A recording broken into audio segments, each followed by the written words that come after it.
Holy crap, are you guys rolling? Look at this. That is a cow killer. We literally were out here filming me getting stung by a giant desert hairy scorpion, and we were taking a break, and I came over to this pasture and I saw this cow killer scurrying around. Oh, they're fast. They're super fast. Ah. Got it. Woo! All right, I think it's my turn to go arm to stinger with one of the most painful stinging insects on the planet, the cow killer of Arizona. Let's go, guys.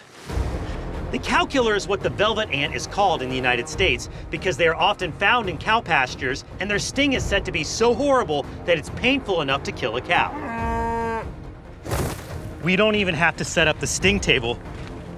It's already set up. Luckily, the sting of that giant desert hairy scorpion wasn't that bad. Oh my God, the venom spray, did you see that? Oh. So, I'm gonna be able to hopefully endure one more before we head home. This is the insect responsible for our most famous viral video ever, with over 83 million views. But I haven't yet taken the sting from this one. Okay, let me get back here. You all right? And not only am I going to attempt this sting test, but I will also be putting the most famous sting in Brave Wilderness history on our brand new and improved Bite Sting Index, where I will rank this sting on intimidation, pain, and aftermath, ranking each from 1 to 10, and then taking the average score to see where the cow killer falls on the official Brave Wilderness BSI. So the first impressions of this cow killer, which is a velvet ant, is that it looks a lot different than the cow killer that stung coyote years ago. It has the exact same patterning and fur, but instead of a red abdomen, it has almost like a burnt orange coloration. And that's the cool thing about velvet ants. They come in a variety of shapes, patterns, and colors. And velvet ant species can be found all over the Americas, but I happen to think the ones here in the southwestern United States are some of the coolest looking of all the species. It's called a velvet ant, but it's not a species of ant at all. In fact, it is a wingless wasp. The males of this species actually have wings and fly around, but they don't have stingers. Only the female velvet ants have stingers, so we know because this one doesn't have wings, it's definitely gonna be able to give me a sting. Now, I have been stung by another species of velvet ant before, the panda ant, where I was the first person to ever document being stung by this species down in Chile. Ah! Ooh, yeah, okay. Definitely took a really good sting and a bite. Ah! I saw a lot of the comments. People were asking, hey, how does that stack up to the velvet ant in Arizona? And I didn't know because I've never been stung by one. Well, I'm about to find out, and so are all of you. Oh man, the reality of this just set in. I have the sting kill out. I will treat this sting with the sting kill as well. This is not a paid ad. This is just something I'm curious about. Of course, I've got an EpiPen just in case I have any kind of crazy allergic reactions. This is a first aid device that will help me get to emergency medical attention should I need it. Hopefully this is just a lot of pain and we don't have to go down that route. And with that, let's get a look at the stinger of this insect. So this is always the tricky part, getting a grip. And they're called the indestructible insect because their exoskeleton, their body, is so strong. It is way stronger than most insects. So I'm not gonna be able to crush it or hurt it whatsoever. Oh, you guys hear that? I already heard something that I was curious about. These insects have the ability to actually emit a squeak that's called stridulation. It's a warning distress signal, an alarm siren, if you will. And this one, I just heard it. Hear that? You guys hear it? Get your cameras close. You'll be able to hear it. Not quite as noisy as the panda ant, but you can definitely hear it. But don't worry, I'm not hurting this insect at all. Now the stinger, look at how long it is. Oh my gosh, look at that stinger. The stinger of the cow killer is one of the longest stingers of all insects. In fact, to the body size ratio, it has the longest stinger of any stinging insect on the planet. Wow. And because this one is bigger, that stinger is much larger than the panda ant I was stung by in Chile. Wow, that stinger is seriously large. Okay, I think it is time to test out the sting of this fuzzy little insect. Are you guys ready? We're ready. Okay, first thing I want to do is I want to attempt to let the cow killer sting me on its own. In order to do that, we're gonna put it back in the container, and I'm going to just place it right on the usual spot. On 3. 1, 2, 3. Oh boy, I can feel the fuzz.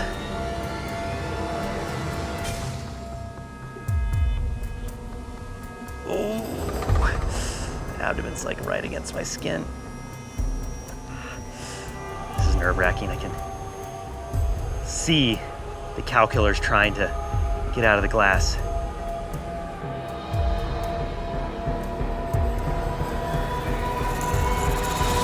Just as I thought, not gonna sting on its own. Here we go, I'm gonna flip it over. Woo! All right, hang on. Whew. That'll get your nerves going. Whew. Okay. All right, so you don't really need to worry about taking a sting from this insect unless you really antagonize it by trying to grab it or hold it with a pair of forceps and let it sting you that way, which is what I'm about to do next, because I'm very curious how it stacks up to the velvet ants of South America.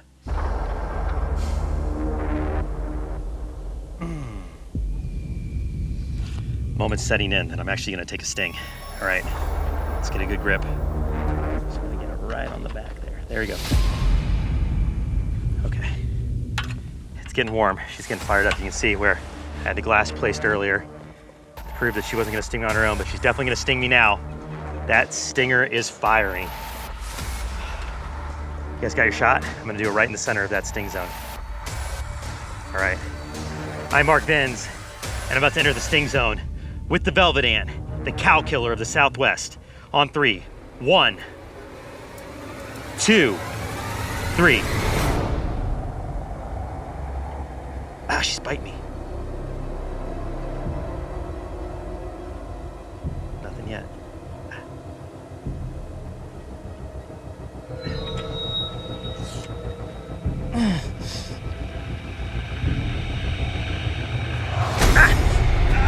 I got that stinger. Oh yeah. Oh, wow. Oh. Whoa, way. Oh.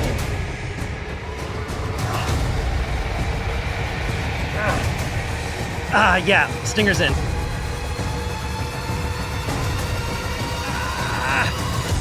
Wow. Yeah, that is way worse than the panda ant. Way worse. What's it feel like, Mark? Oh, it burns. It really burns. Here, I'm gonna put her back. Yeah, that burns. That definitely burns. She nailed me right there. See that? See that red spot? Oh man, that is gonna swell. That is searing pain. Way worse than the panda ant. Like times 10 worse. That is a for real sting. Holy moly. Yeah, that's one of the better ones I've taken. It is, hang on. Wow, I got hit 3 times. 1, 2, 3, the worst one being right there in the middle. And I felt that stinger go all the way in. I mean, probably like at least a 1/4 inch underneath the skin. You can see that there's a little bit of a blood spot, a little bit of redness there from like some hemorrhaging underneath the skin, but you can really see the blotchiness starting to go. I can already tell you right now, the swelling from this tomorrow is going to be so much worse than it is right now, but right now I'm feeling the effects of the venom, the pain, and it is time for me, I think, to get a little bit of sting kill on this sting. Let's go. Hopefully help cool down the burn I'm feeling on my skin. Oh yeah, that's like a dull pain. Cool relief though. Yeah, this sting is way more powerful than the panda ant. I don't know if it's a size thing or if it's just generally the Southwest velvet ants, the cow killers are just that much more painful, but that was a wallop. I'm glad to have a little something to help put out the burn from that pain. I can tell you right now though, tomorrow is gonna be the worst day of this. We're gonna have to monitor this thing for the next 24 to 48 hours. I am by no means out of the woods. And now it's time to break down this sting and give the cow killer its official ranking on the Bite Sting Index. For intimidation, I give the cow killer a 7.5 out of 10. Even though they are fuzzy and colorful, once you see that stinger all the way out, all bets are off and you know it means business. As for pain, I was super shocked by this one because I thought it would be at least similar to the Panda Ant. I was definitely wrong. It was many times worse, so I give it an 8 out of 10. Lastly, the aftermath. The swelling and the pain spiked big time in the hours following the sting and well into the next day. While it is by no means a bullet ant, it definitely hurts for a good long while, and I would say the aftermath is much worse than the sting itself, giving it an 8.5 out of 10. That total score gives the cow killer an official BSI rating of an 8. That is the highest ranking so far, and a lot of bang pow for such a tiny creature. I just found the biggest scorpion. I think we gotta do a sting test. Here we go, buddy, come here. Oh, don't want to take a sting yet. Here, I gotta corner him, Here we go. All right, here we go, ready? I got him. You guys see a shot? Got it. 1, 2, 3. Oh, yeah.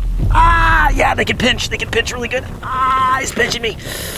When they pinch you, your first instinct is to let go of that tail, and that's exactly what the scorpion wants. So it can wield that stinger and inflict a painful punch. Ooh, but you just gotta fight through it. Eventually he'll relax and realize he's been caught. But look at the size of that scorpion. That is one serious arachnid. Let's see just how painful the giant hairy scorpion really is. Oh boy, would you take a look at that. Look at the size of that scorpion.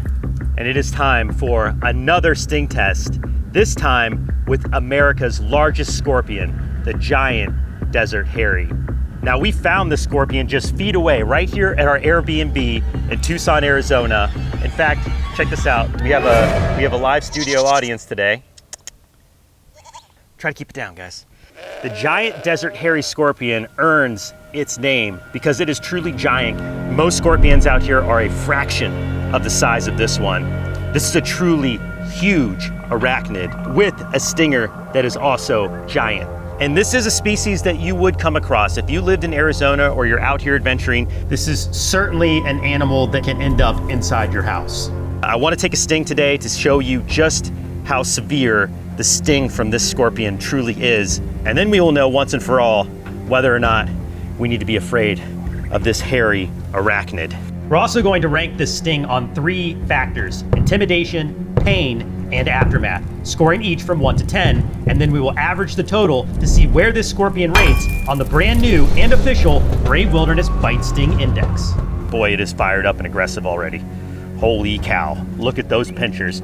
This scorpion is big enough to actually give you a sizable pinch, so when I first pick it up today, I'm gonna get walloped right off the bat. Now, before I get stung, let's talk about some of the things I brought with me for the test today. I brought with me some Sting Kill. I have never used Sting Kill on any of my sting tests before, so I thought, hey, it's in my pack. Let's give it a shot with today's scorpion sting to see if this sting antidote actually relieves the pain from a scorpion. And then, of course, I always bring with me my first aid kit along with my EpiPen. Just in case I have some sort of severe allergic reaction to this venom, the EpiPen will save me in time to get to emergency services. So I always carry an EpiPen. Never attempt to do what I'm about to do. This is not a good idea. Yes, I think this is going to hurt very badly. Please do not attempt to do what you're about to see. I am definitely nervous. I am always nervous before I take a sting from a species for the first time, because until you take the venom firsthand, you never really know how bad it's going to be. So with that, I think it's time to get hands-on and release the beast. You guys ready? Got this shot? Okay.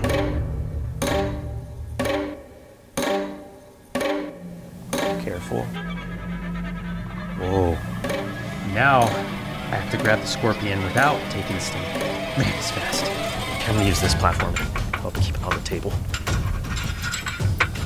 All right, so the object here is to not get stung before I'm ready, but in order to tail the scorpion, I need to grab a segment right behind the telson, which is the stinger. And this is a one-shot deal. You do this wrong, you are getting stung almost instantly. All right, ready? 1, 2, 3. Got him. And then he's gonna try to pinch me with those big pinchers. Nice! Yeah, he's got his pincher on me there. Oh, right under my skin. Now, I have a good grip, and we can talk about how the scorpion feels. Its exoskeleton is very rigid and hard, almost as hard and tough as a crab or a lobster. So I am by no means gonna squish or hurt the scorpion by holding it like this. And yes, those pinchers can give you a wallop of a pinch. Ah, yeah. One more time for good measure. Now, another kind of interesting thing is the face of this scorpion. You can see it has some eyes right here at the sides, and it has eyes right there in the center, similar to a spider. It gets its name, the giant desert hairy, not only because it's giant in size, but because it's also hairy. You can see the hairs off of all the appendages, and you can really see the hairs coming off the tip of the stinger there. You see that? And those hairs help the scorpion sense its environment. This is an arachnid, having 8 legs, related to spiders, but of course it has a much different defense mechanism than a spider. Spiders use fangs to inject venom. Scorpions inject venom with the stinger on their tail. Okay, I think it's time to talk about the business end of the scorpion. The sting of the giant desert hairy is delivered by the tip of the stinger, the telson, which has a venom gland within it that delivers its venom like a hypodermic needle.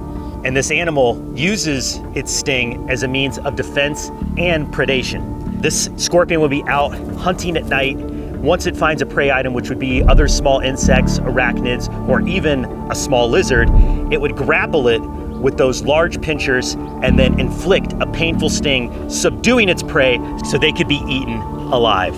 But in this sting test, it will be using its stinger as a defense mechanism against my hand, just like any would-be predator. Okay, it's time to go hand to stinger with America's largest species of scorpion. You guys ready? We're ready, Mark. So here's what we're gonna do. I'm going to cover the scorpion with my hand, my left hand, and I'm going to release the stinger. When I do that, this scorpion is going to instantly go into defense mode and rapidly sting me with that tail. And I can tell you right now, this scorpion is fired up. It is ready to go. It's pinched me multiple times, and it means business. You guys ready for this? I'm looking at the tip of that stinger right now. On 3. 1, 2, 3.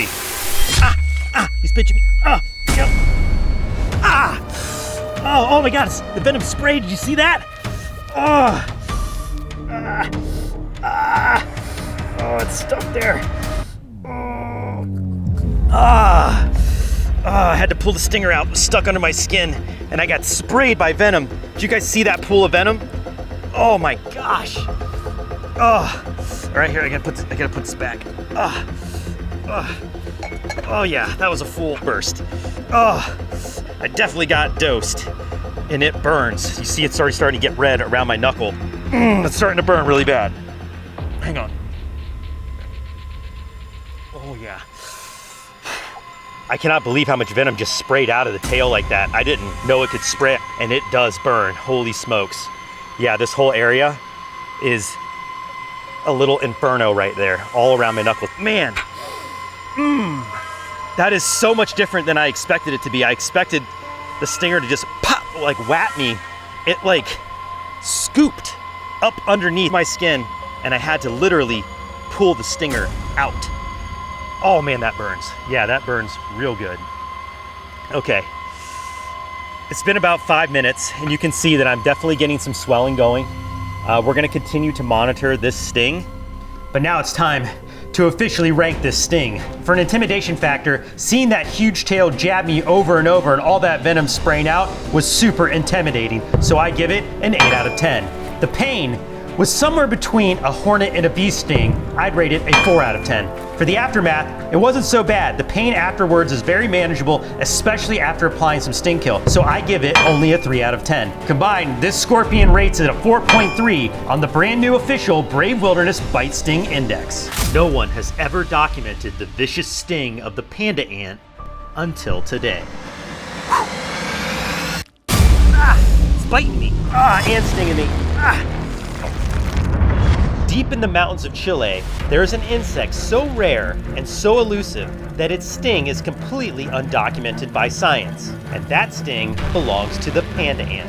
And today, we're going to try to make history by being the first to find this panda ant, capture it on video, then of course I will take on the sting of the panda ant in a world's first. This is gonna be like looking for a fuzzy needle in a giant wilderness haystack.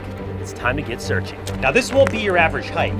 Only a few panda ants have been found in the wild, so we're going to have to search this entire mountain range to even have a chance at finding one. Okay, this looks promising. This open area has a lot of sandy, loose material, which is perfect for the panda ant because it likes to make burrows, and it also allows us to cover a lot of ground fast.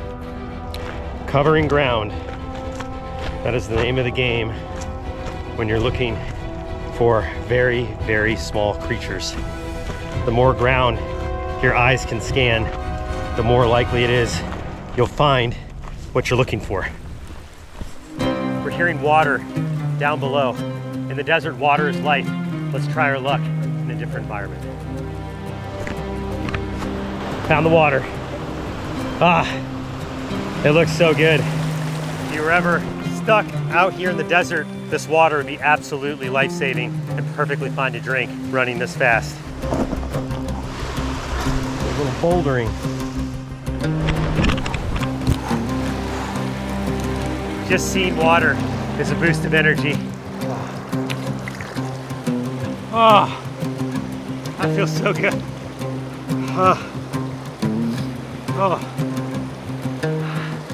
It's good that we're seeing these flowers. Panda ants feed on a diet predominantly of nectar, so these flowers, good indication we have a food source. There's definitely more life down by this river. Finally feels like we're starting to close in on the panda ant. Seeing these smaller wasps, that makes me feel really positive. I think the trail is heating up. I'm starting to see yellow jackets. Good sign for us right now. This is the insect watering hole. But look at that one. See that one that's chasing the others off? It's got like a panda-like abdomen. You seeing this? You seeing this? The male panda ants have wings. Let's keep moving. Have to be getting close. Oh, whoa, look at all these. Just got to this trail and there are all these burrows. I can't say whether or not these are definitively panda ant burrows, but they're the right size and right shape and in the right place. Finally feels like we're starting to close in on the panda ant. Panda ant right there. Ho-ho-ho! Woo! We got one! Holy! Oh! We were literally just about to give up. It's not a big one, but that is a panda ant, baby! Let's go! Yes! Ah! Got one. But our luck wouldn't end there. As we prepped our presentation and captured the first ever video of this fuzzy little panda, something even more incredible happened. Got another one. Hold on. Get in there, go. They're so fast. So fast, this one's kind of small.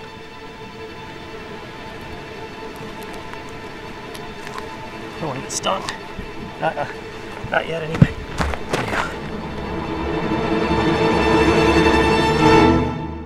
Yes, 2 panda ants. Holy cow.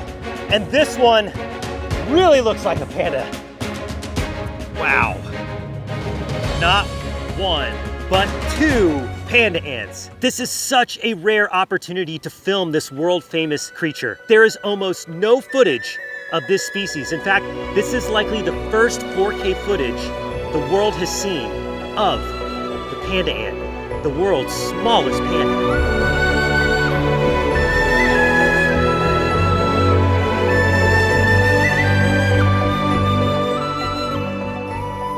The first thing I noticed about these creatures were their size. They are teeny tiny. Look at the little capsules that we had to bring with us for this presentation. But not only are they small, they are fast. I cannot believe we actually were able to get them into the containers. It's not likely that we're gonna be able to get very much B-roll of them walking around. All it would take is a small little hole or crack in the ground, and they are poof, gone. They got their name, the panda ant, because of that black and white fuzzy exoskeleton, which of course I keep calling them an ant, but they are not an ant at all. They are a species of wasp, and the wingless ones are actually females.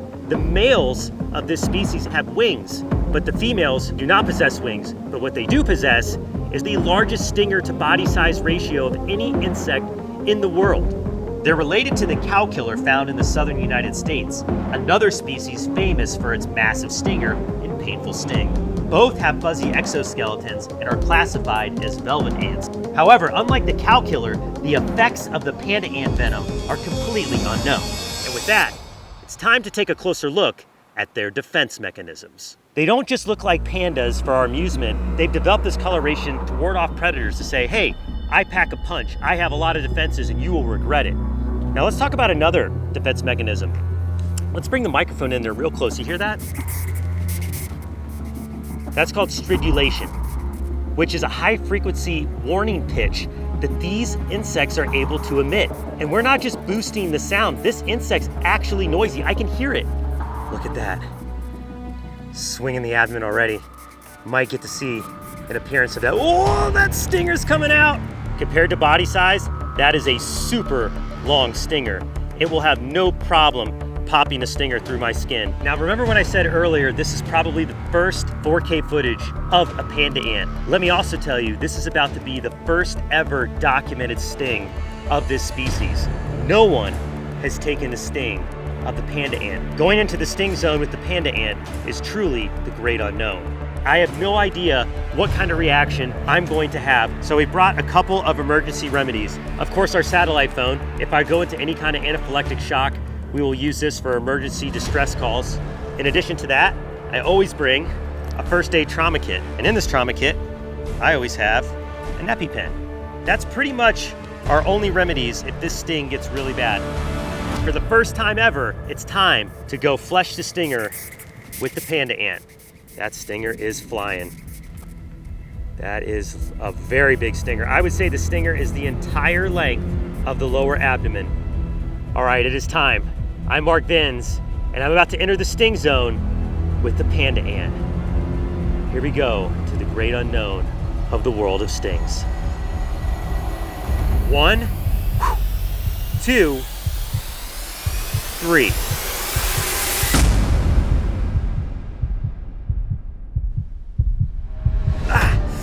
Yep, stinger's in. Stinger's in. Oh, I dropped her. Where'd she go? Oh, it's here. Definitely stung me. Maybe a little long. Yeah, let me see. They're so fast. And they blend in perfectly where she can't have gotten far. Look around. Here, I'm gonna look over here. All right, yeah. Keep looking, keep looking. Oh no! Oh! Well, unfortunately, I dropped the ant. She definitely gave me a sting before hightailing it out of here. We've got 2 distinct sting marks. I would say it's probably similar to that of a hornet, but luckily for us, we have one more ant. In fact, this is the one that looks most like a panda. So, it's time to see if the world's smallest panda packs a potent punch.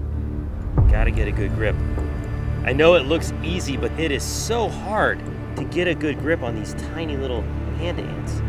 There we go. Okay, the stinger's going. 1, 2, 3. Ooh, yeah, okay. Definitely took a really good sting and a bite. See this panda's jaws locked into me? I think this panda ant's bite is worse than its sting.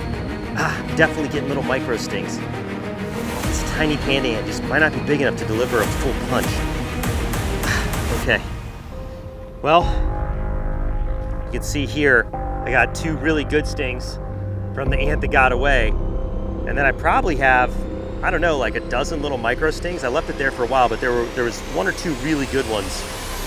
Oh my God, there it is. Got it. We just found the first panda ant. Wow, I cannot believe it. What am I supposed to do with you? You ran away, and now you're back. Should we try to get like another wallop? All right, well, gonna go for another sting. I don't know if I got a full one that first time around. On 3. 1, 2, 3. Yep, got me. It's biting me. Ant stinging me. Got a good one there. Okay, yeah, all right. Really not a remarkable sting, even though we're getting a lot of redness and little micro swelling around those sting sites. This might have been the world's cutest sting. The sting of the tiny panda ant is no match for its growl. All right, let's let this little panda back into the wild. While the pain was manageable right after the sting, the secondary reaction roared back the next day, where I had redness, swelling, and a relentless itch. So while the panda ant might be cute, the sting of this tiny insect should definitely be avoided. The creature that we're looking for tonight is probably one of the most bizarre animals that can be found in Australia, and we have featured some interesting things over the years on Brave Wilderness, but I can promise you, nothing compares to the turtle frog. We needed rain to find this frog, and the rains have come. You are not going to miss this. Finding a turtle frog is almost impossible because you have to be in the small remote desert they live in Western Australia while it's raining. And this only happens a few times a year. Yes! Yes! Next to no footage exists of this species. If we find one, this will be the very first high quality footage ever seen. Oh, stop the car, I see something on the road. First animal of the night, a really cool lizard. Oh my gosh, it's got a huge tick on him though. I'm gonna try to pull this off. Look at that, got a tick. Oh my gosh. You see that? That is a big tick. And that is a really cool lizard. Very good sign for our search tonight. We're not exactly looking for shinglebacks, but this one was crossing the road, so we wanted to move him out of the way. You're welcome. All right, let's let you go off the road so you can continue on your way, and we'll continue on ours. This rain has the animals on the move.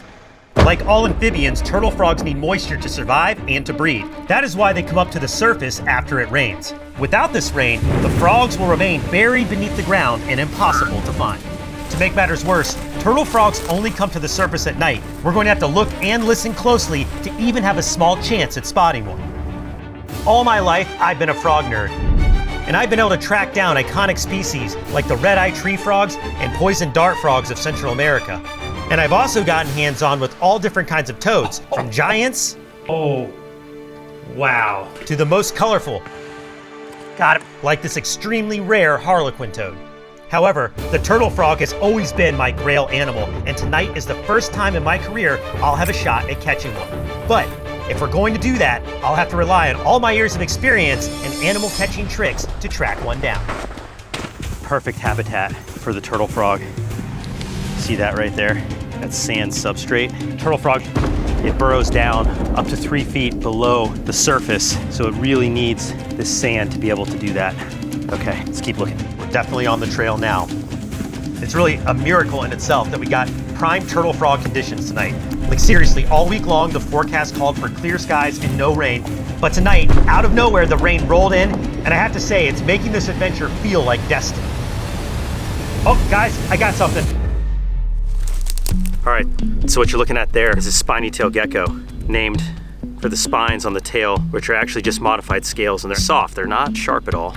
Now these geckos have a pretty unique defense mechanism where they're able to actually secrete a chemical mixture from their tails. They like whip it at the predators trying to eat them, and it doesn't taste very good.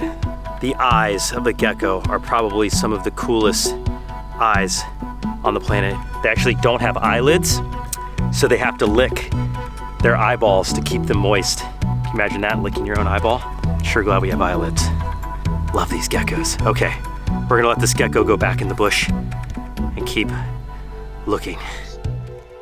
Well, that's a good sign. We're continuing to see new creatures.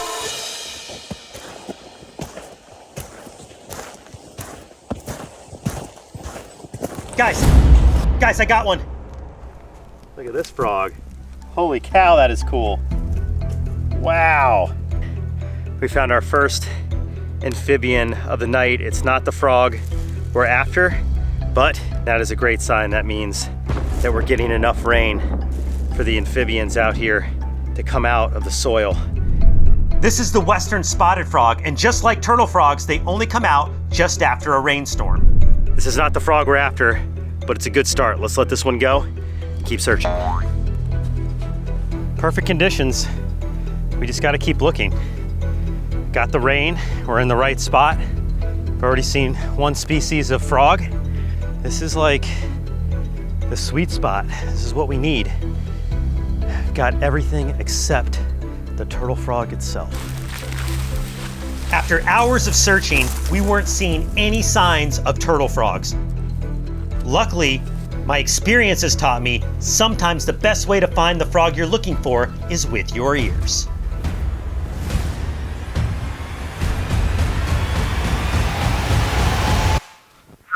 Did you guys hear that? Shh, shh, shh. I think I heard one.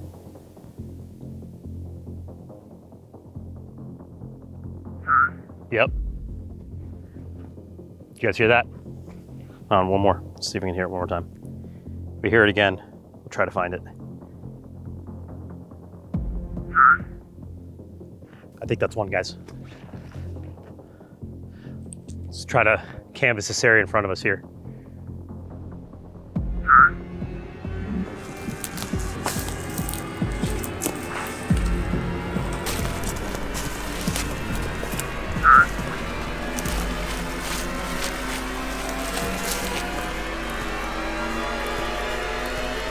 Stop calling. We must be right next to him.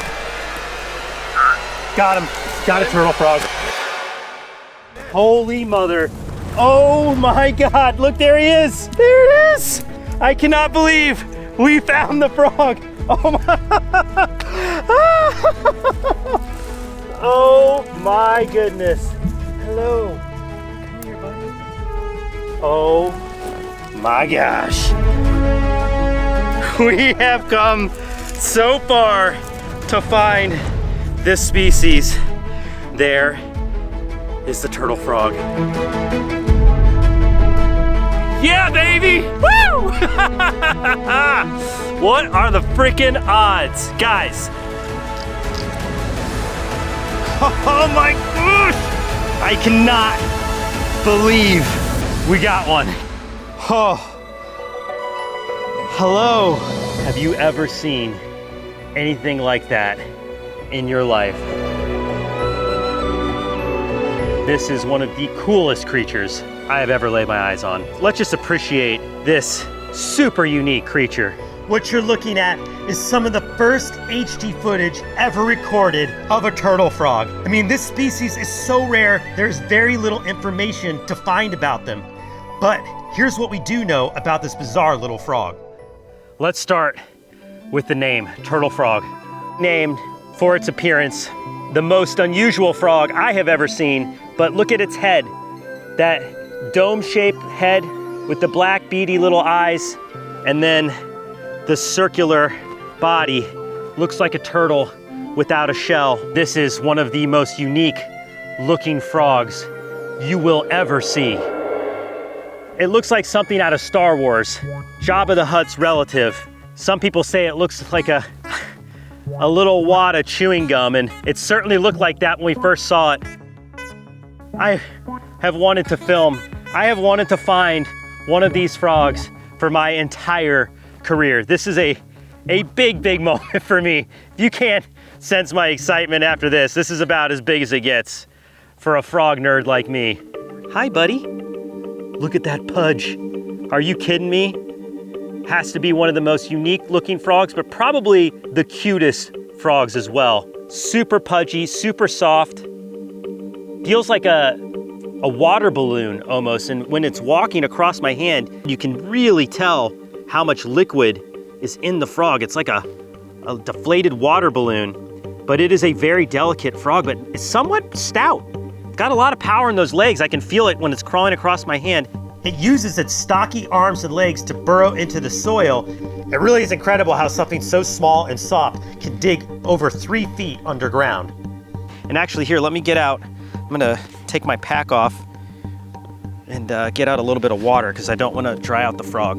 One of the things you always wanna make sure you do when handling any amphibian is make sure you don't dry them out, and this water will help. Oh, hey, came to life there. Hey buddy, it's all right. Oh my goodness. Endemic to Western Australia.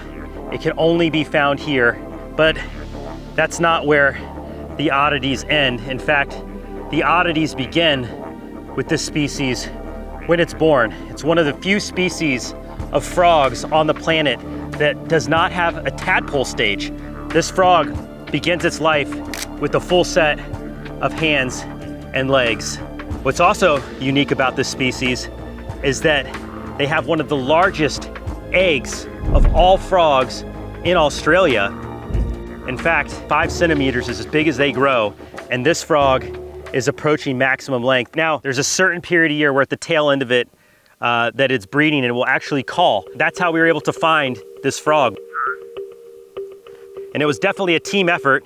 We've got Max with us here from Australia Wildlife Encounters. Max and I were slowly honing in on this little frog, and then I crouched down and there it was, just like you saw it right there underneath the bush, looking right back at us with those beady little eyes. And it was so unlikely for us to find this frog, guys. The rains were not supposed to come, and sure enough, they appear today, almost like out of thin air. A front came in, provided enough moisture for us to have a chance to put this frog in front of the cameras. And I am so excited you guys get to see it. Now, we think this is a male because of the way it was calling. And when they're mating, they have an extended honeymoon. Once a turtle frog locates its mate, they will both burrow together for months before actually breeding and depositing their eggs. This is a very unique species, guys. There's not a ton of information and very few studies of this frog. So when it comes to filming animal oddities, it doesn't really get any better than this. And I am just over the moon right now that we were able to come out here, our first time in Western Australia, our first time in turtle frog territory, against the odds, and sure enough, we were able to find one. Oh man, I am so excited we got to show you guys the turtle frog. What a cool frog this is! Guys, are you kidding me? Tell me in the comments section if you've seen a cooler frog than the turtle frog. I challenge anyone out there to name a more unique species of amphibian because I do not know of one. All right, let's go put this frog back and head in for the night. Man, that was awesome. Look at that. This is a shingleback. Wow, what an amazingly cool lizard this is. Let me see if I can pick it up carefully. Oh, don't want to get bit. Don't want to get bit by this guy. Hang on. Look at that defensive display. Whoa, got a lunge. Oh, he is a feisty one. Oh, do you hear that? Hear that hiss? Got him. All right.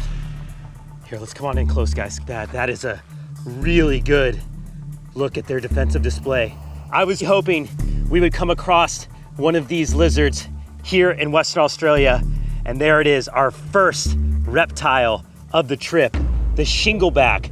The first thing you notice about this animal is that tongue sticking out, flaring its tongue out, saying, hey, I'm feisty and I will give you a tremendous bite if you get any closer. You can see the size of those mandibles, and it does have razor sharp teeth. Let's talk about its name. The shingleback gets its name because of its armored plating. Look at those scales. They are raised up and very thick, like an armored little tank. Here, Andrew, feel the back of that. Whoa, he's super tough. He's super tough. An extra tough lizard. that utilizes its scales to ward off predators. Those armored scales would act like a plate, a barrier, to hopefully protect it long enough to scurry away. Now, some people would call this a shingleback, others would know it as a bobtail. It gets the name bobtail because of this little nubby tail on the back, which has a couple of purposes. The first purpose is it's a defense mechanism because it's a false head. So if there's a predator like a hawk or a snake that comes in and tries to eat this lizard, it might accidentally go for the wrong side because it looks a lot like its head. And that would be good for this lizard because it would give it a chance to get away. Now, another purpose for that bobtail is it's a fat store. Being out here in the desert, water is scarce and energy can be scarce. So certain times of the season, while this lizard can be hibernating, it relies on the fat stores in its tail to survive. Now, these lizards are a species of blue-tongued skink, and while their tongue isn't as bright as their cousin, the eastern blue tongue, I think their armored appearance makes them the coolest of these spunky Australian lizards. I want to be very clear, I do not want to take a bite from this lizard. It has very strong jaws because it is an omnivore. It feasts on a diet of snails and beetles, so it requires strong mandibles to crush those shells up. And I don't want you to crush my finger, right? Because we're going to be friends, because I'm going to help you out too before the end of this video. These lizards can be found while road cruising out here in the outback. They are often victims of car strikes because they like to stay on the road to get warmth. They are ectothermic, so we're going to help you cross the road, buddy, don't worry. But we're also going to help you out with something else. Now, one of the things that we can do is to remove some of its parasites. You see that right there? Let's get a tight shot. These reptiles are known to be covered in ticks. So anytime we encounter an animal with visible parasites like leeches, barnacles, or ticks, we always do our best to try to remove them if possible. In this case, removing these pesky bloodsuckers will cause no pain to the lizard and will certainly help its chances for survival in this harsh desert environment. This is a little bit risky right here. Getting my fingers super close to those jaws. Got him. Oh no. There's more. Oh. Hang on, buddy. We'll help you out here. Oh, guys, there are so many ticks on this lizard. That one was in its left ear, and the ticks do like to go for the softer part, so ears and in between the scales. I'm gonna try this one out. Here we go. Yeah. Gotcha. There we go. And there is another tick. See? That's what friends do. We remove ticks from each other's ears. You would do the same for me, wouldn't you? Now, this is not a tick that would burrow into a human, but they can actually get about 20 times this size by engorging themselves with the blood of these reptiles. I've actually found a tick on another shingleback before that was the size of a grape. Ugh, disgusting, right? Ugh, we don't want ticks. I think I got the main ticks off of you. Oh no, you got another one deep in your ear. Got him. Got him. They are all stuffed in his ear. How did you get so many ticks inside your ear? Oh gosh, guys. There are so many ticks in this lizard's ear. Guys, you're gonna wanna get a shot of this, it's close. Ugh, look at that. Dude, where have you been?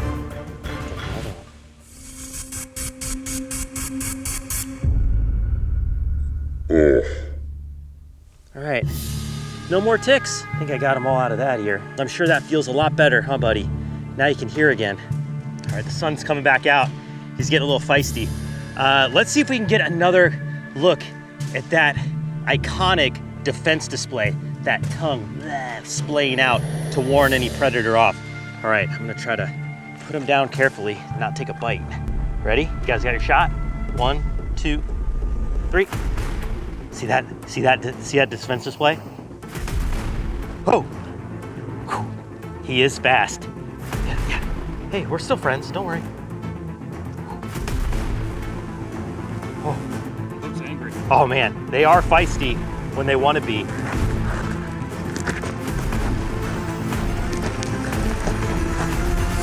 Oh! Not messing around, are you, buddy? Ah, too close. Gosh, he bit down hard. Oh, guys, look at that bite. We were trying to get the thumbnail, and I was using my hat to shade, and he's totally bit my hat. Oh my gosh, it is strong. I don't think it's gonna let go. You would not want to take a bite from this lizard.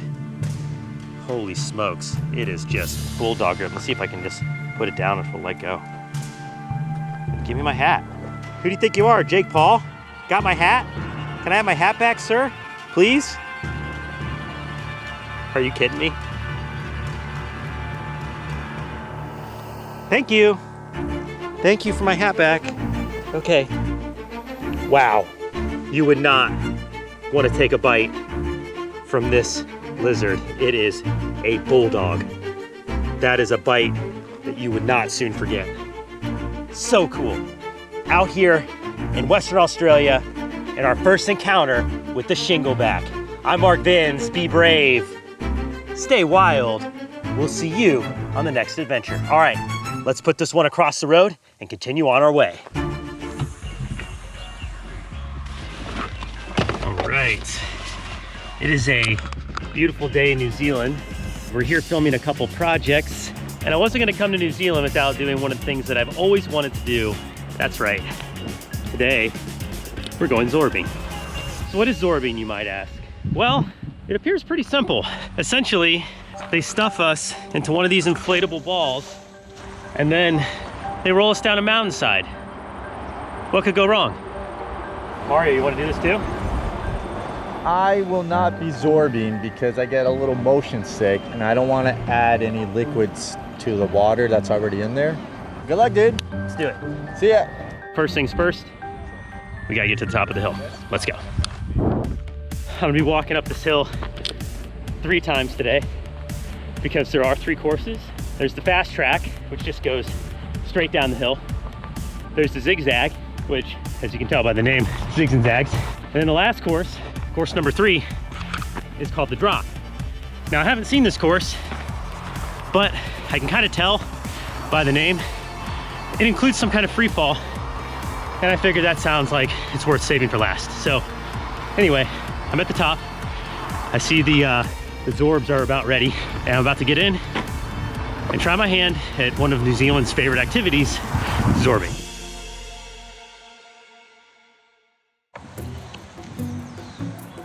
All right, I figured I'd do a little bit of some play-by-play action. We got Mark up there. He's not in the ball yet. We've been waiting patiently. I'm anxious. I'm a bit nervous. I hope he accomplishes his dream. I'm just talking to the camera. Just talking to myself as usual. All right, this might be the moment. We've been here for over an hour. He's not in the ball yet. I think he's getting cold feet. I believe in you, Mark. You can do it. Get in that ball, bro. Get in that ball and roll down. All right, how's it going? I'm Mark. I'm Esther, nice to meet you. Nice to meet you. So you're gonna be the one controlling the ride today. I'm gonna be the one kicking you down the hill, yep. Do you literally just stomp me down? Sometimes I do that, but Okay. I might have to push you because you're a little bit heavier. I'm a little bit heavier. Well, I did have a big breakfast this morning. I hope that's what you mean. But why don't we go through the protocol here? Like, explain to us what is zorbing and what's the goal of the experience? So if you ever wonder what it's like to be inside a washing machine, I do wonder that. well, here it is. Am I gonna be clean when I get to the bottom? Surely, yeah. Sometimes we can put soap in there so you get all nice and squeaky clean. Oh, Yep. I think it's probably time that I get shoved inside this ball and you kick me down the mountain. Yep. All right, cool. Yeah. High five. Nice. So here's what's gonna happen, guys. I'm about to dive into that hole, into this giant inflatable ball. It's not gonna pop, right? How often have you had them pop? No, we haven't had any pop yet, but I always do a scope of the tracks every morning to make sure Okay. there's nothing on there to puncture it. Did you scope it well today? I did. I scoped it very well just for you. Thank you. You're welcome. Okay, here we go. I'm gonna go ahead and dive in. So here we go, guys. This is my first time getting into a zorb and getting kicked off a mountainside, and yeah, here we go.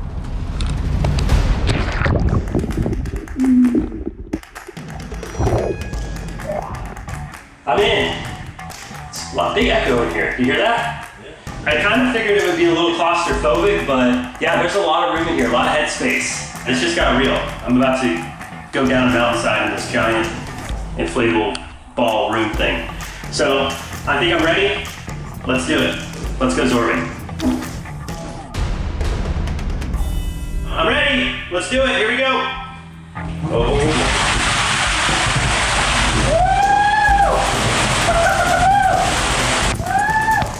Oh man, I could hear him scream. I don't know if that screams of joy or fear, but he's rolling. He is rolling.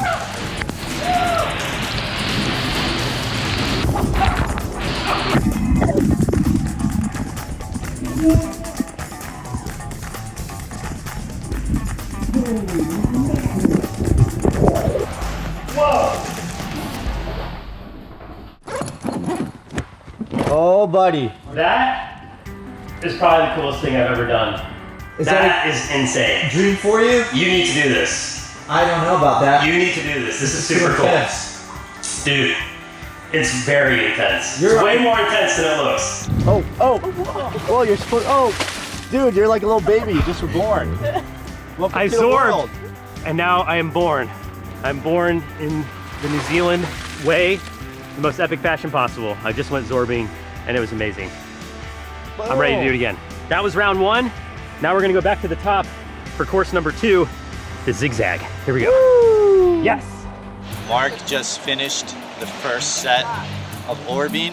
He came out a new man. He was all wet, steamy. I call it the orb of life. It's like a womb, and inside is water that's actually nutrients, and it gives it sustenance. So Mark is going for round 2. Pretty cold up here. I just did my first Zorb run. It was incredible. Now I'm doing run number 2. Let's get in the Zorb and go for the zigzag. Here we go. Ready? See ya. Bye.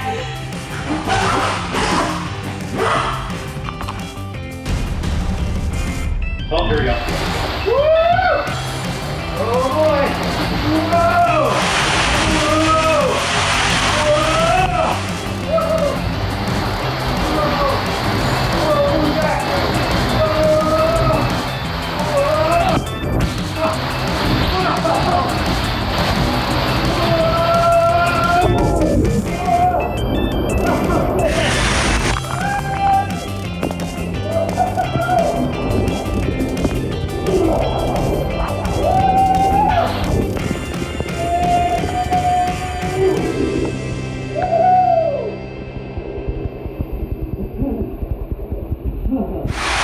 Oh man, that is so epic. I'm good, guys. Getting a little, There goes all the juices out. Oh, just like a little baby. What's up, buddy? definitely getting a little motion sick after that one. That one was way, way crazier. Hitting those edges of the zigzag is just like, whoosh, and just like flip you around. For a minute there, I was just like straight going backwards. I couldn't see where I was going. That was pretty disorienting. One more run so I can complete the tracks and get the full zorbing experience. One more run means one more run up the hill. Here we go. And he's off in his wet socks. There it is. Final Zorb. I've got one more run to go, and this one is the most epic of all. It's called the drop. Can't even see the track, so I have no idea how big the drop is, but I've heard that people get completely suspended in air to the middle of the Zorb, so should be pretty cool. Wish me luck, guys. 2 runs down, 1 to go. Hopefully I make it, and also get to keep my breakfast.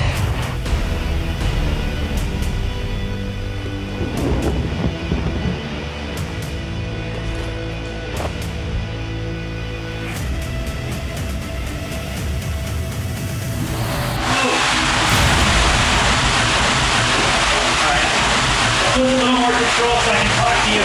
Oh, you're slow, Mark. Trying to walk. Trying to walk. Get up. Here we go.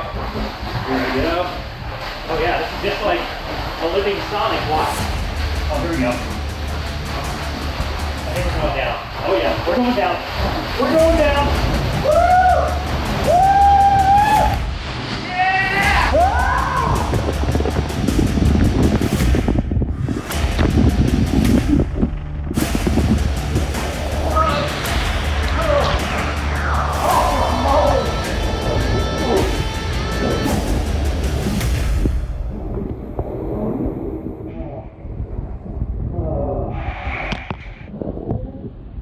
I'm good.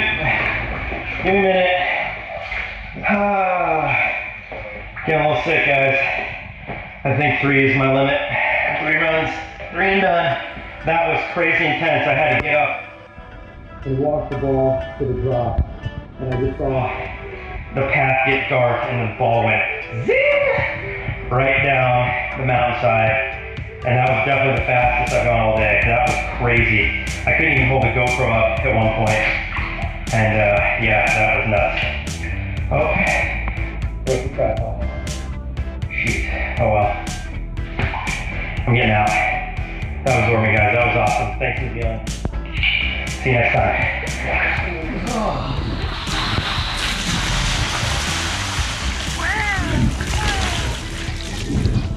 Born again. I'm free. That was the 3rd time the charm. That was or no? ridiculous, guys. That one was crazy. Woo! All right, guys. Well, that about does it. We had the full zorbing experience today here at Zorb, New Zealand. Even broke the tripod on the last run. In total, we did 3 runs. They were all amazing, and I highly recommend you come check out zorbing if you ever make it to New Zealand. All right, guys, I just got done night diving in Indonesia, and I cannot believe what we just filmed tonight with the bobbit worm is mind-blowing. Total nightmare fuel, but super awesome at the same time. Check this out. You won't be sorry. We're starting our dive at dusk and we'll be focused on the seabed in front of us. This is typically when the most interesting creatures are active. And right away, there's a lionfish. These fish are down here hunting right now, and those spines on its back are covered in a potent neurotoxin that can cause excruciating pain and even paralysis in anything it touches. These waters are absolutely filled with them, as well as their cousin, the scorpionfish. So anytime I make contact with the ocean floor, I'll be checking to make sure that I don't land on anything I'm not supposed to. Now, I've seen a lot of bizarre and nightmarish looking creatures before. I've been bitten by bloodworms, burned by a fireworm, and even stung by the infamous man-o-worm. But nothing makes my skin crawl quite like the bobbit worm. These elusive predators have built up a serious reputation over the years and even inspired monsters in movies like the ones in Dune and Tremors, both featuring killer sandworms that live underground that burst through the desert sand with their powerful jaws to attack and kill their prey. Those worms are science fiction. The bobbit worm you are about to see feed in the night is very real. Now, at this point in the dive, I had no idea I was going to find any bobbit worms, but these are the events as they unfolded, leading to that very moment.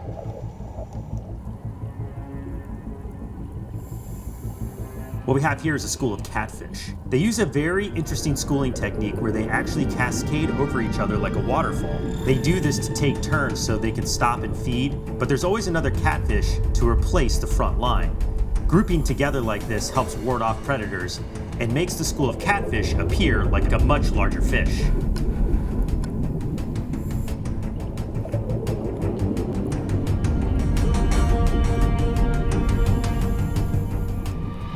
All right, time to move on. Oh wow, look at that. I have never seen one of these nudibranch before. This one is actually called a bubble shell. It gets its name because of that shell right there at the center of its body. Now, these shells are different to the ones on a typical snail. They are thin, fragile, and too small to fit the entire animal inside. But it is absolutely stunning in coloration. Look at those bright blue edges. It almost glows out here in the darkness.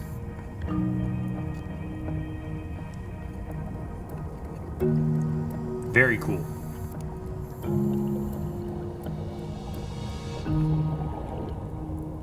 On night dives like this, you really never know what you're going to find. It's a very alien-like environment, and when you're out here in the muck, it almost appears like the lunar surface.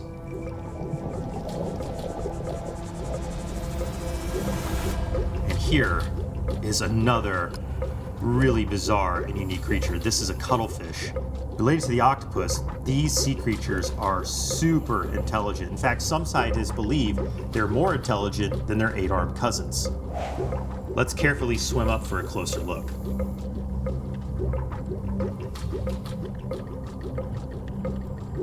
What's really unique about these creatures at first sight is how they change their coloration almost instantaneously.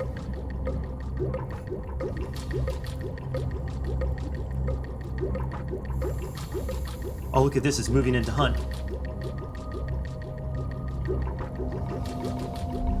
Oh, it almost got that fish. That fish was so lucky. Oh.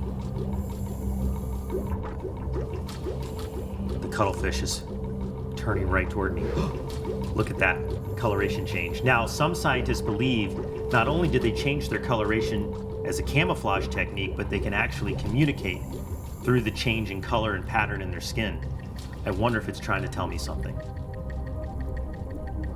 Clearly it knows that I'm no longer a threat. It's hanging out. Let me just put my hand out right.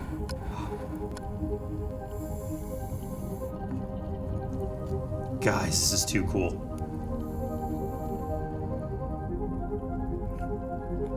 This cuttlefish is so comfortable with us that it's letting me almost use my hand as a perch. Now, make no mistake, these cuttlefish are super fast and they could swim away in a split second if it wanted to. And it's likely just as curious about me as I am about it.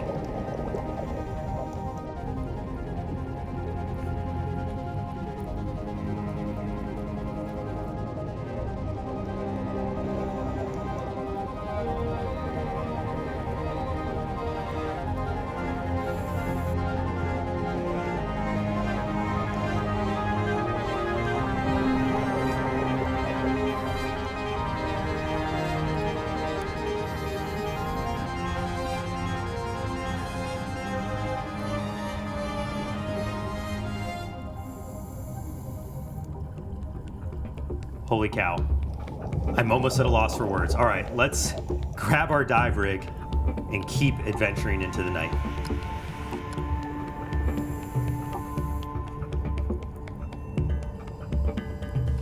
Wow. That's a pair of moray eels. This is one of the animals that divers need to be especially careful around because they are super territorial and they also have razor sharp teeth.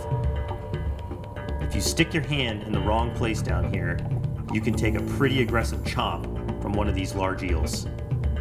And the biggest problem is once they bite, they don't let go.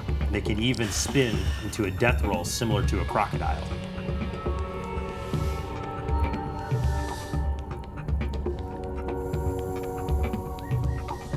We're gonna leave those two alone and keep moving forward.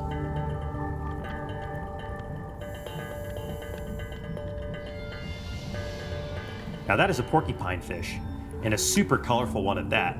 A lot of the porcupine fish that I'm used to seeing are more brown and gray in coloration. This one is more of a reddish maroon.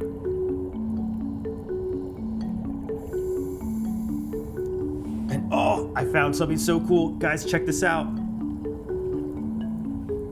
This is a bobtail squid. I've always wanted to see one of these. Now these bobtail squid really look like a little octopus because of their super long tentacles. They're almost the in-between between a cuttlefish and an octopus. But these bobtail squid are also super intelligent and extremely charismatic.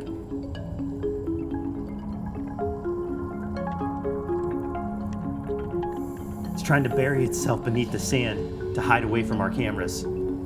I see you.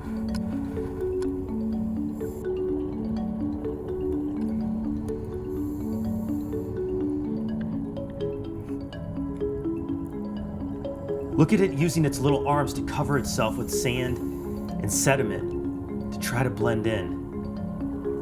You can still see its little siphon is uncovered there. Wow.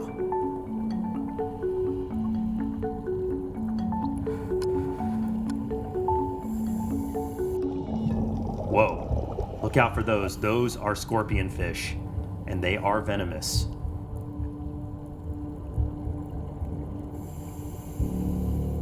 Related to the stonefish, these scorpion fish have venomous spines on the dorsal and pectoral fins. And if you accidentally brush into them, they can give you a really nasty sting. I know all too well just how it feels because I once took a sting from the scorpion fish and I've tested myself. The sting of a man-o-war. Ah, man, that one nailed me.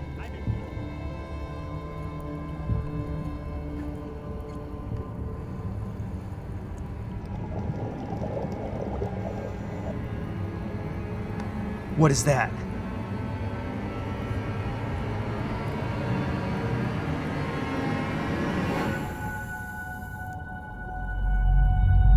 That's a bobbit worm. Oh my gosh. We gotta get in for a closer look.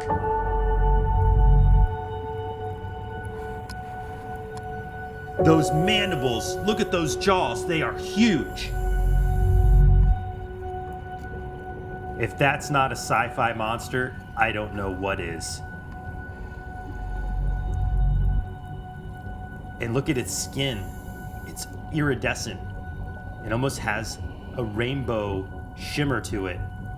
And you could see its serrated jaws open and ready to clasp onto any would-be victim that crosses its path. And do you see those little antennae right by the jaws? Those are sensory organs, sensing the chemicals and vibrations in the water so it can detect prey and launch out for an attack. And with a body length of up to 10 feet, there's a lot more to this worm than meets the eye.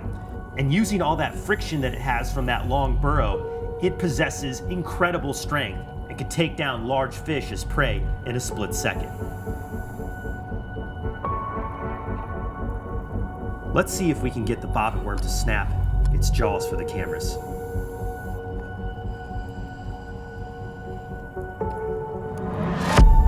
Whoa! Oh my goodness. Wow. Now not only are those jaws serrated, but the bristles along its body are actually venomous. And the bobbit worm uses them as a defense mechanism. So it's not just the jaws you have to worry about.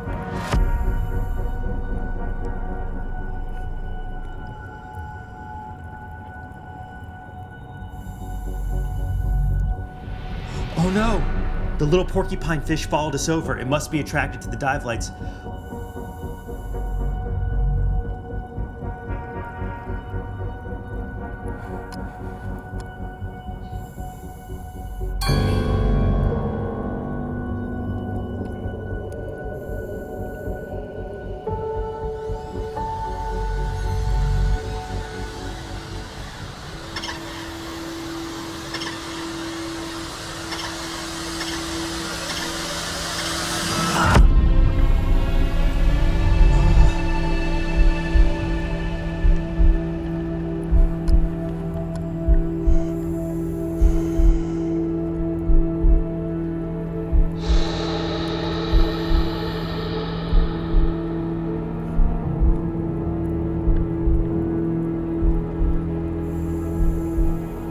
That porcupine fish is very lucky to have escaped the bobbit worm. But that was pretty interesting to see it use its defense mechanism to puff up like that and to be successful with it. Whew, that got my heart racing.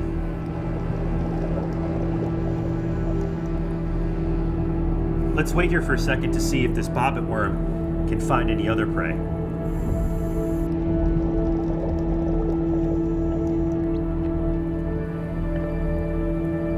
Look who showed up. The scorpion fish is coming to take a look. I wonder if the scorpion fish thinks this bobbit worm could be food. It certainly is creeping in really slow.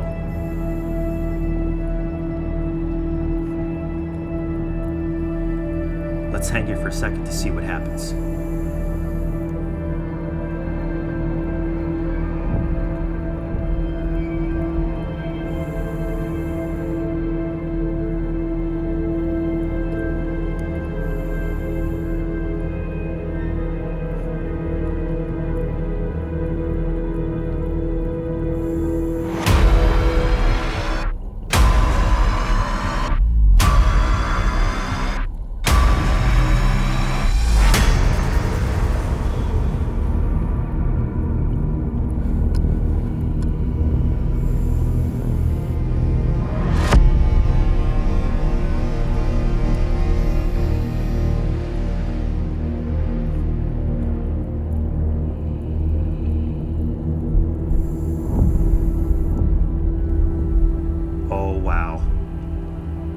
I cannot believe what we just saw. I think we're gonna need to see that one more time, but this time we're gonna slow it down.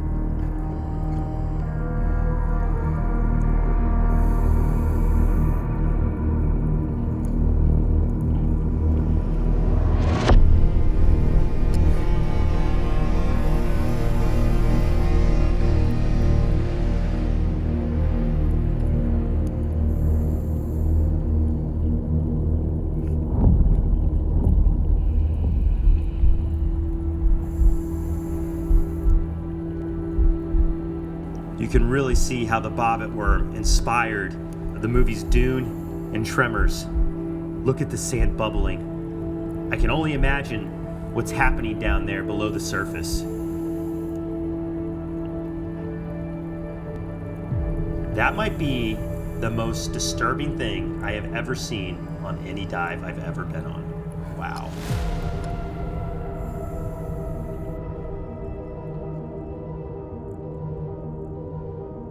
Scientists are still uncovering the mysteries of this notorious creature, not only seeking to understand its behavior, but also its role in the environment.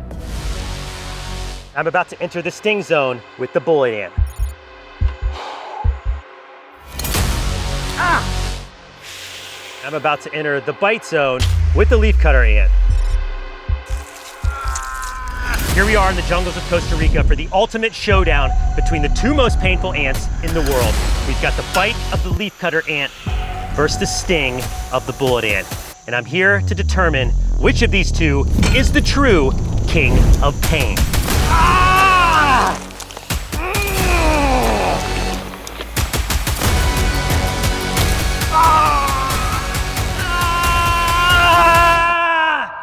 Before we start our face-off, we have to track down our contenders. First up are the leafcutters, which are famous for slicing up plants and marching the pieces back to their nest. These worker ants carrying the leaves are incredibly strong, capable of lifting 20 times their own weight. They harvest these parts to use as compost that grows a fungus to feed the entire colony, including their defenders called soldier ants. Leafcutter soldiers have no stinger at all, but instead use their massively oversized jaws like butcher knives to slice through anything standing in their way, including human flesh. I have personally witnessed a single soldier saw through skin to the bone in just a matter of seconds, and that is why it will be our first contender. To find them, all we have to do is follow this trail of ants back to their underground lair. Here we go. This is it. This is the entry point to the nest. You can see the leaves are disappearing here. Up in this clearing, there's going to be other entry points. That's where the soldiers are going to be waiting to ambush. Oh yeah, see multiple entry points. All right, we want to be very gentle with our steps around these openings, because as soon as we disturb this area with vibrations, these ants are going to swarm us. These colonies can span 100 feet in diameter underground, so that's pretty much all of the visible area here in this clearing. There are millions of ants below our feet right now, including those dominant soldier ants. These are the biggest and baddest ants that you could imagine. All right, guys, get ready. So this is the same as knocking on the door, and trust me, we are not welcome. Oh, here they come right here, look at that. Giant soldiers. If you don't pay attention, they will be all over your body. We're here to collect 5 soldier ants for the bite test. All right, there's one. Okay, we got one. We are getting absolutely swarmed by these ants. Look at them covering my boots. All right, they're covering. I know, you guys watch yourselves. Stand back a little bit. They come out of the hole with their mandibles open, ready for pain. All right, I got 3. They're all over your boots. Oh, oh gosh, he's already got me. 4. Oh, one just got my back. They're already up my legs. Oh, God, he got me. Oh, okay, how many do we have? We got 5. All right, let's get out of here, come on. I got one on my back. I sliced my back. All right, seriously. Oh, you got them all over you guys. Got them all over your boots. Oh, Matt, one just crawled in your pocket.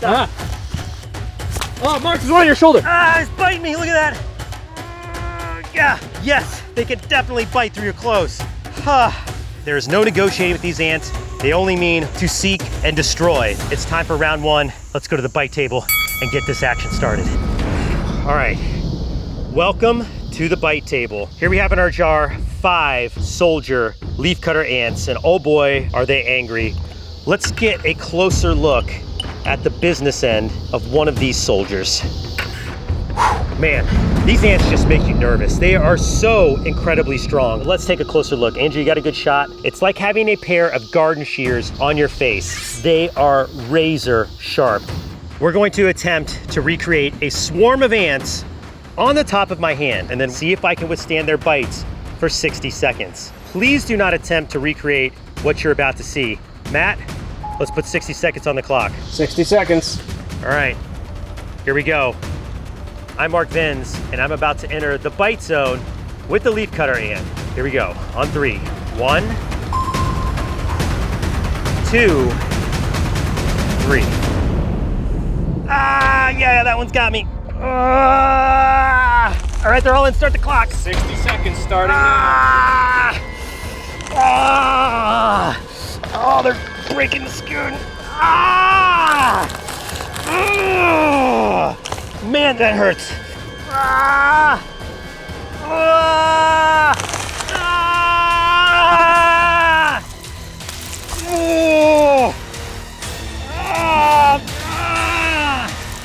Oh, that hurts. What's the time? What's the time? 30 seconds left. They're just annihilating my skin, just popping holes. It's like razor pinches. They're just like slicing through my skin like butter. Give me a countdown. It's gotta be close. 10 seconds left. All right, 10. 9, 8, 7, 6, 5, 4. Don't move your hand. 3, 2, 1. Get them off, get them off, get them off. God, they won't come off. They just bite harder. Get off me.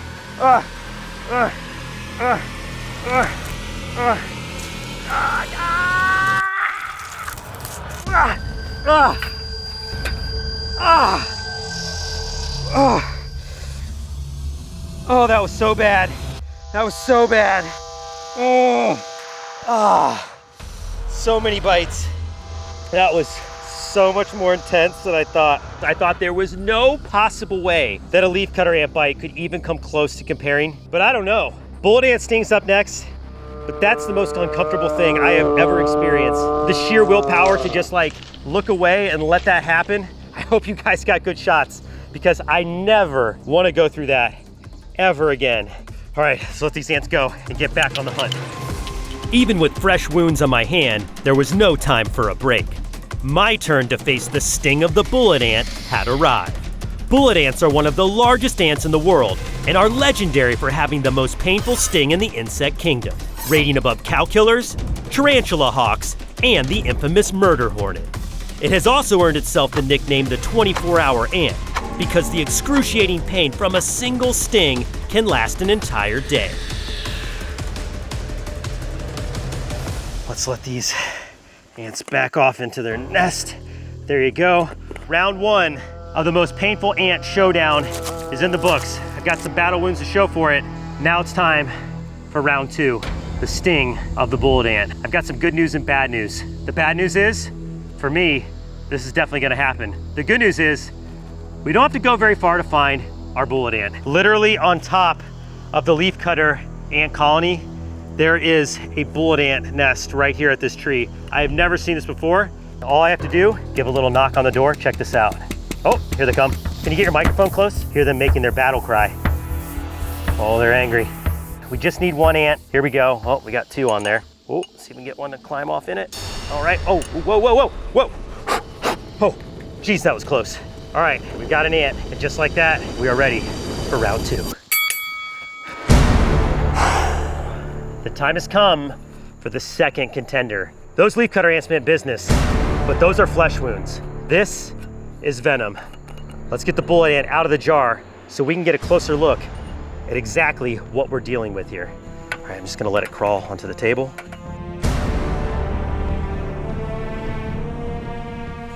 Got it. Oh man, my heart is definitely racing 1,000,000 miles a second right now.